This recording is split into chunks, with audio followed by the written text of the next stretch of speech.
Welcome to Alexandria, planning of the city. Alexander's plan to build his great city began with a verse from Homer's Odyssey. There is, in front of Egypt, in the sea with many swells, an island called Pharos. Guided by these clues, Alexander the Great founded his future city at the western end of the Nile Delta.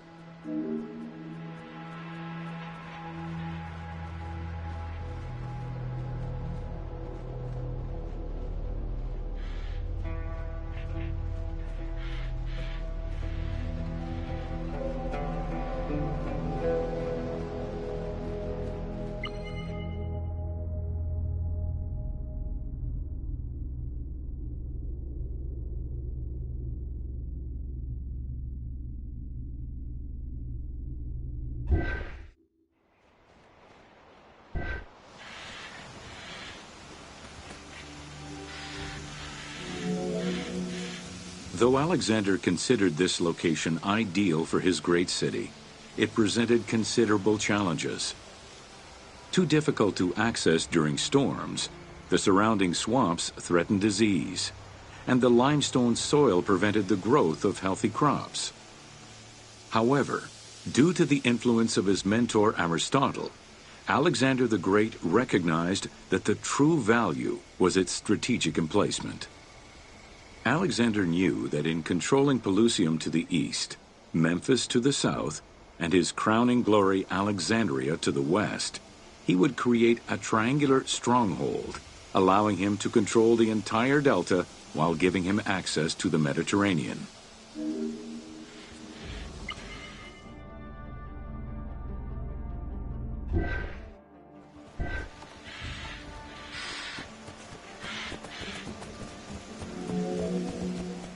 The Great Walls of Alexandria had a humble beginning. Lacking chalk to outline the future city's foundations, architects were forced to use flour instead. Clouds of migrating birds swept down and ate the flour, erasing the plans. This prompted Alexander to seek guidance from the oracles, who reassured him that his future city was destined to feed a large population.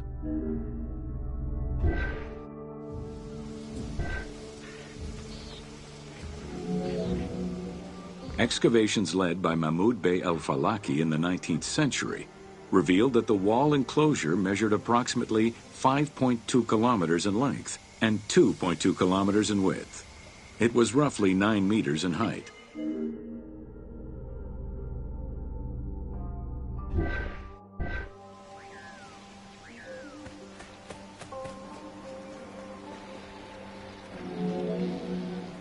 These formidable ancient walls would resist a number of attacks, including fending off the king of Syria in 169 BCE. It wasn't until 295 CE that they eventually fell to Roman Emperor Diocletian, and this only after 8 months of relentless assault.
Whoa!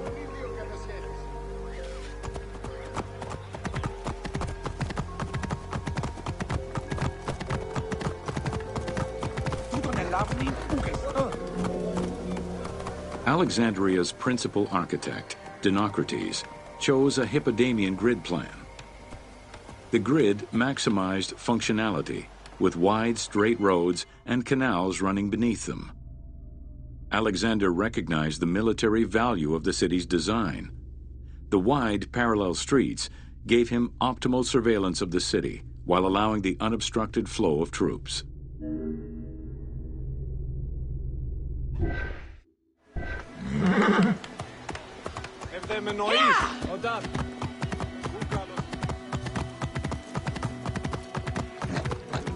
Whoa. A central corridor ran from the Mediterranean's north port down to Lake Mareotis to the south. This thoroughfare acted as an unobstructed link for commercial trade and travel between the two ports. Many of the streets were bordered with grand buildings and parks, including Canopic Street, with its impressive gate bordering the eastern end.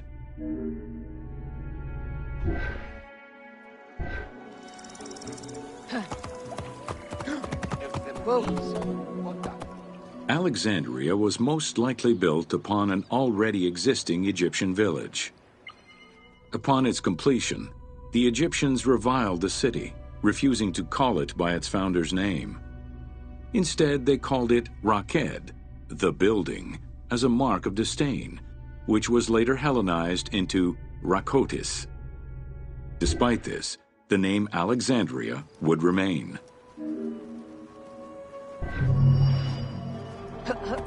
Whoa.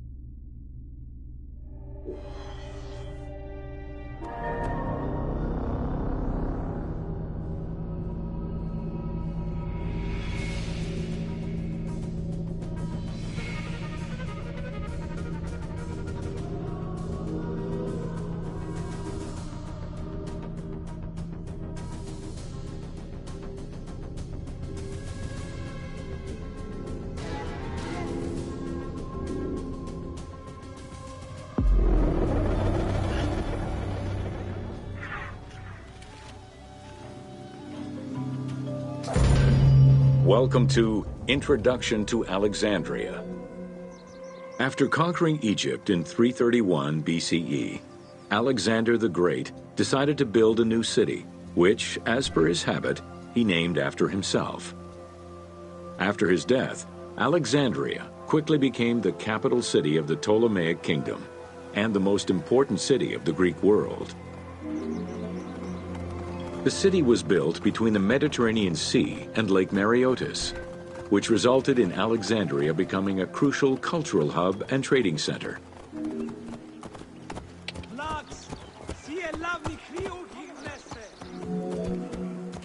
Sumptuous buildings could be seen wherever one turned their gaze: the royal palaces, the many temples, the gymnasium, lush public gardens, and large avenues.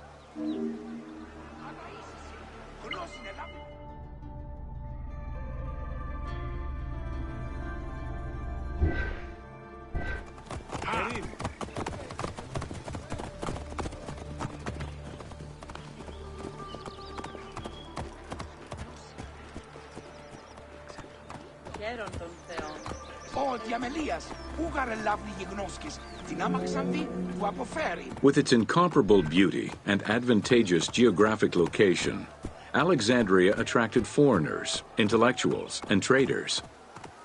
One of the most cosmopolitan cities of the ancient world, Alexandria supplanted even Athens as the most important Greek city in history.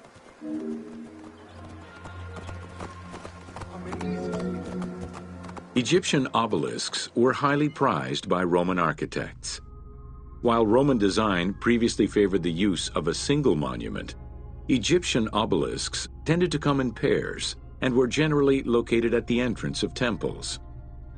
Several ancient Egyptian obelisks are still in existence today, though many are spread out across the world in locations such as Paris, Rome, New York, and London.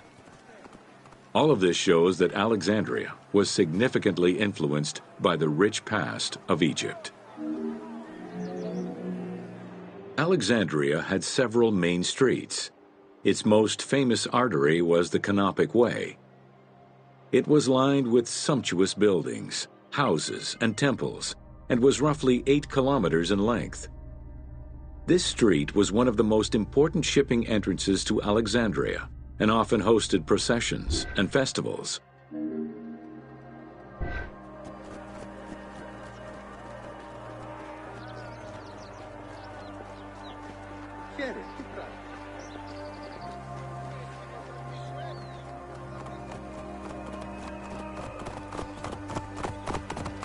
Oh!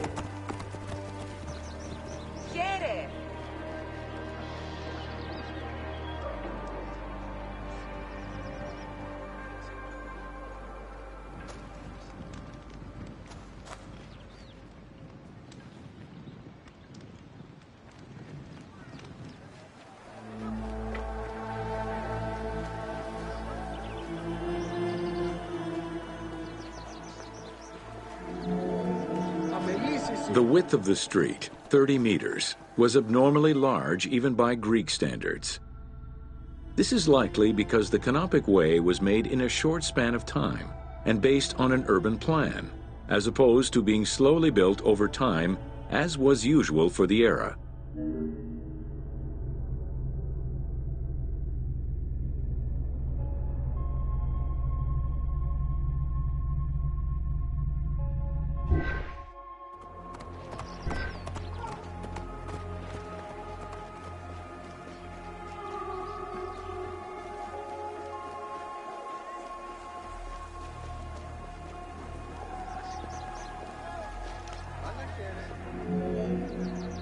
The Canopic Way originated in the western cemeteries, skirted the gymnasium, and then exited the city to head east through massive doorways towards Canopus.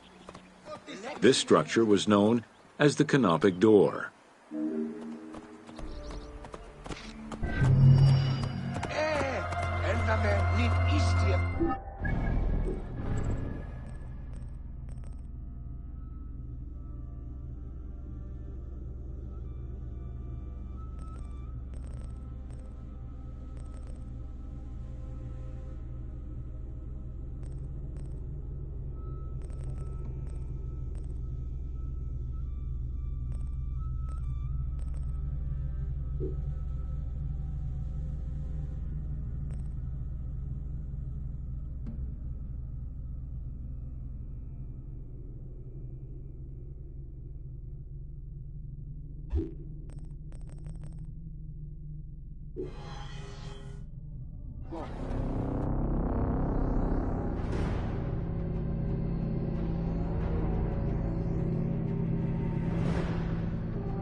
Welcome to the Hippodrome of Alexandria. The main hippodrome of the city was called the Legeon, in honor of Lagos, the ancestor of the Ptolemies. Alexandrians were great lovers of horse racing. They were fascinated by the rivalry of these races, the agon, as it was said at that time, that every competition brought. It was a struggle for glory.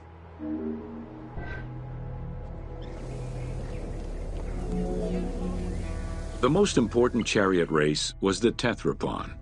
Using 4 horses with the quickest harness to the front right, the charioteer would race for 12 laps, with sharp turns at either end of the hippodrome.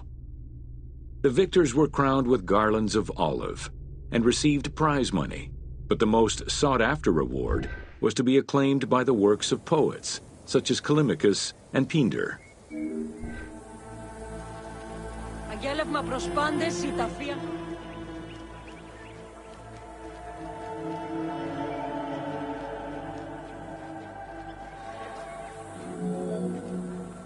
Ye hymns that rule the lyre, what god, what hero, aye, and what man shall we loudly praise? Verily Zeus is the lord of Pisa, and Heracles established the Olympic festival, while Theron must be proclaimed by reason of his victorious chariot with its 4 horses, Theron, who is just in his regard for guests, and who is the bulwark of Acragas, the choicest flower of an auspicious line of sires, whose city towers on high, bringing wealth and glory to crown their native merits.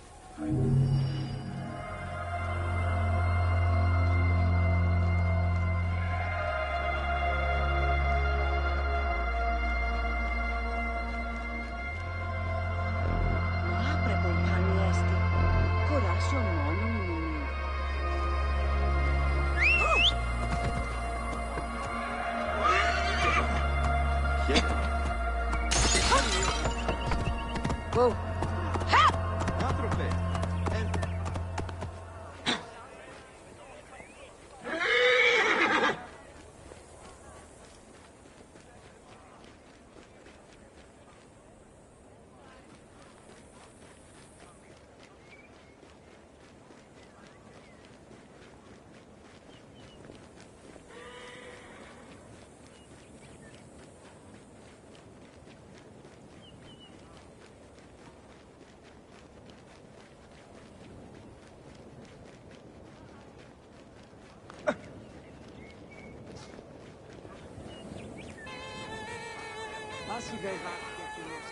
Λεξίσα σας.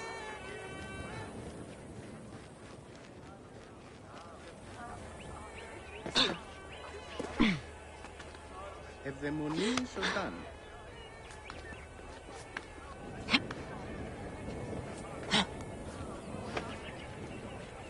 Χέριν. Εμπριάμιν υποζύγιον τιμήματος χαμηλωτά.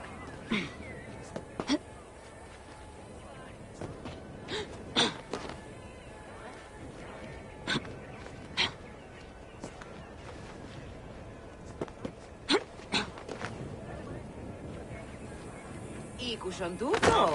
Δευτέραν δε και τρίτη νερωμένη σε βρισκέκτεο. Μα πίνησε νηστιά τα πράξη. Ο ίδιου κυσίν. Είδο κι εσχήμη έστει προγενωμένο. Πώς έπραξαν τούτον άνθρωπο στιούδος.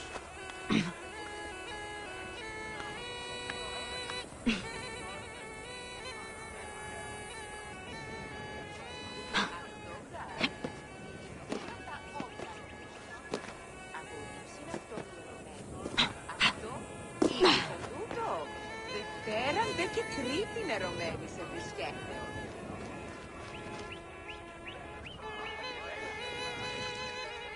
Τι γεγονία της αγώνας πάλαιος. Εάν μην άκουσον δύνασε, απάντησον μη.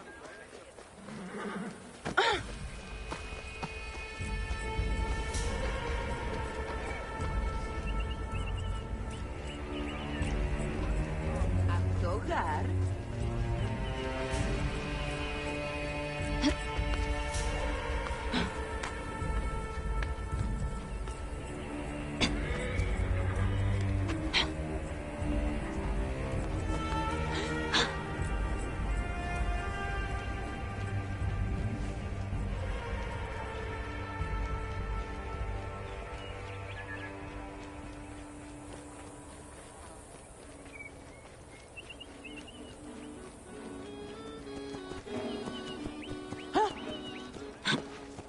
Όποτε ώρα η αυτήν αφρονία. Εσούτε καλή.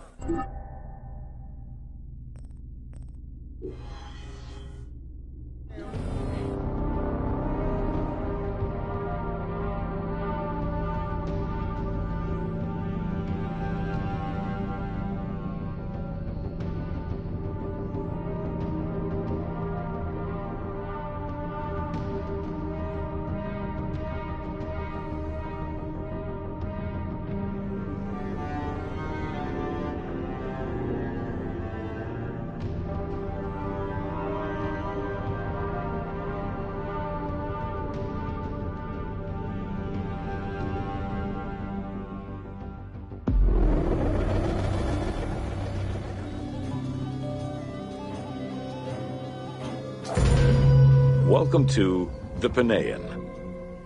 The Paneion was a temple built in honor of the god Pan, divinity of nature. This Greek god, often represented as a half-man, half-goat, with a beard, horns, and goat's hooves, was considered the protector of shepherds and herds.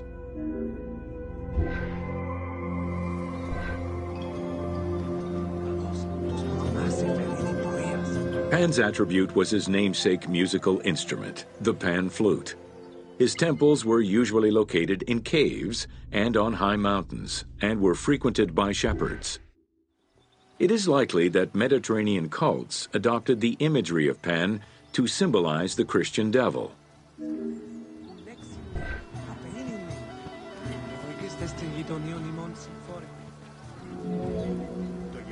To give proper honor to the god, Alexandrians built an artificial hill upon which they housed his temple to compensate for the flat relief of the city. The artificial mound had the shape of a spinning top or a pine cone, which was accessed by a spiral staircase. The top had a panoramic view of the entire city. Only such heights would be fitting for a mountain god.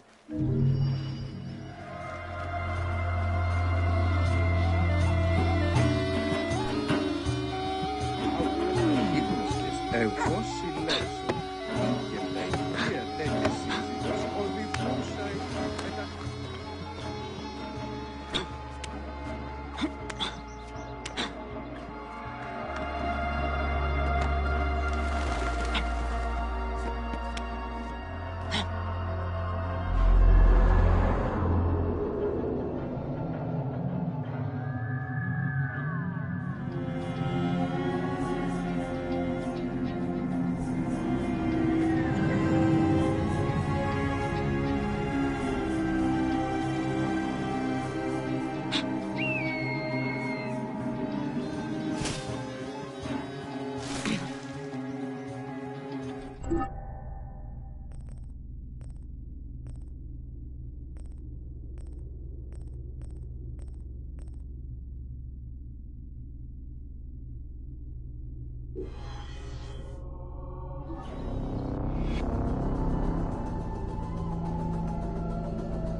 Welcome to Alexandria. Like most Greek cities, Alexandria offered multiple forms of entertainment. Most were related to cults, religious practices, and the festivities surrounding those practices. Among those festivities, the most important ones were the dynastic celebrations, instituted in honor of the deified Ptolemaic kings and queens.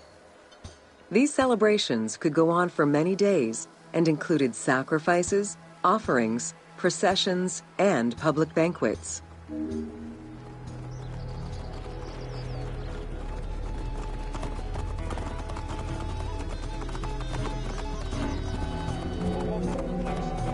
Games and competitions were organized whenever possible in locations such as the stadium, the hippodrome, and the gymnasium. The residents of Alexandria favored such events where athletes, poets, and musicians from Egypt and other cities of the Greek world competed. Like all good Greek cities, Alexandria had a theater. The architecture of this structure is Roman in style. This is because the team duplicated a theater from Cyrene. Roman theaters were usually semicircular and built from scratch on a flat area with structures designed to enhance oration. Greek theaters were more oblong in shape, similar to a horseshoe, and favored the slopes of natural hills to support their acoustics. At the theater, one could witness the plays of contemporary comic and tragic authors. The play you are witnessing below is Menander's Dyskolos, more commonly known as The Grouch. a late and popular entry in the Greek comedies.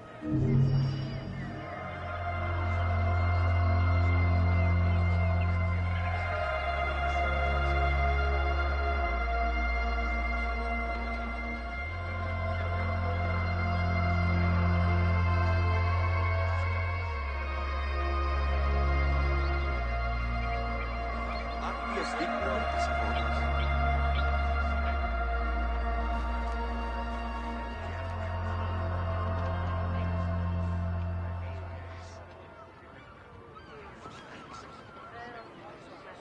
Είστε στη γειτονιά ημών συμφώνει. Άλλας αυτός της τύχης και γίνει αυτός. Της κρυμάσει πάση απολέσει, παίχνει πεσό. Τρία ημέρα μόνο θα σου πράξω. Τα αγαθά της βόρας σου παρά το πολυκύριο, μετά πολύ που χθήνει, ιός και κόρια σου, ας διασκεδάνεσαν εν το ανέμο, για της εκλήτης βίης, ω τάλας. Εξίσα σύνα, ανάμενα ο νοικοδομών τα χανιώτα του. Την αρτιμίδα πέρα, της χιλιάδια μου κατέσαι. Λέτε νέα, Χριστής τενέγας, Σύζυγο της ήρυσε ότι η φερά που δύναμη εν τον οίκο φιλοξενεί. Όλη της Κυρίας, τους κτέφνων της γη, πως τα μνήτε απαλλάσσεται. Βάσει δε δάχτυλο κοινόσκη. Αυτοί είναι γιόμοι τέτοιοι, που να τη εκρύψαν τέμπλεα. Πράγματα την αδύνατον έχει. Αλλάξω κόσμο και δεστή.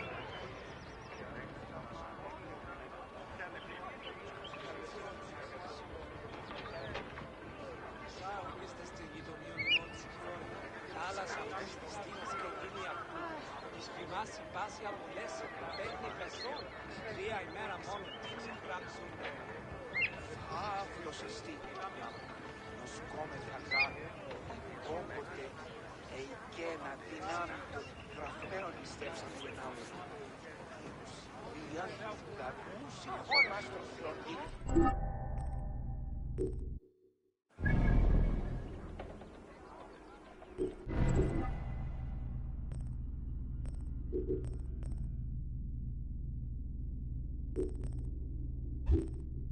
You